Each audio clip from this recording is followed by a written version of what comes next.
and be the city's first new mayor in more than a decade.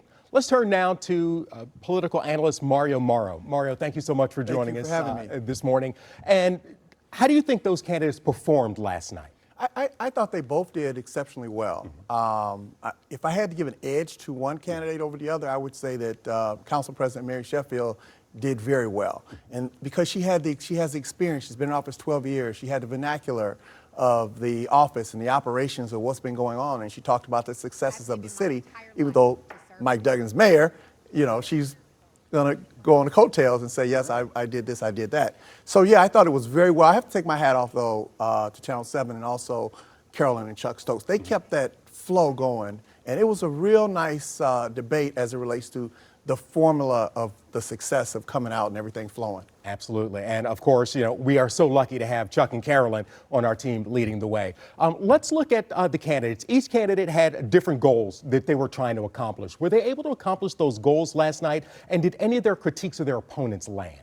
I think that's a very good question. I think for Mr. Kinloch, his goal was to convince some of Mary Sheffield's folks to come over to his camp and convince some of those undecideds to join his camp as well.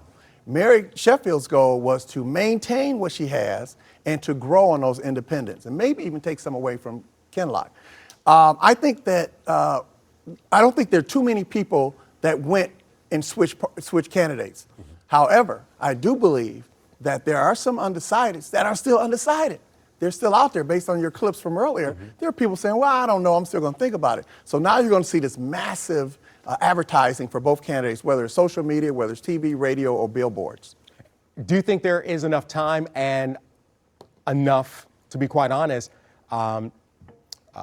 interest enough to sway, to change minds in this last 20 days before Election Day? In politics, anything is possible. However, it is an uphill battle for Mr. Kinloch because Ms. Sheffield had so much of overwhelming victory in the primary.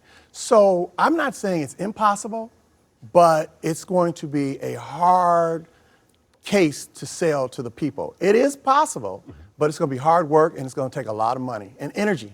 And a lot of money, a lot of energy. We'll be watching, and we know you will be watching, Yes. And we'll turn to you for your expertise. Thank you. Once again. Mario Morrow.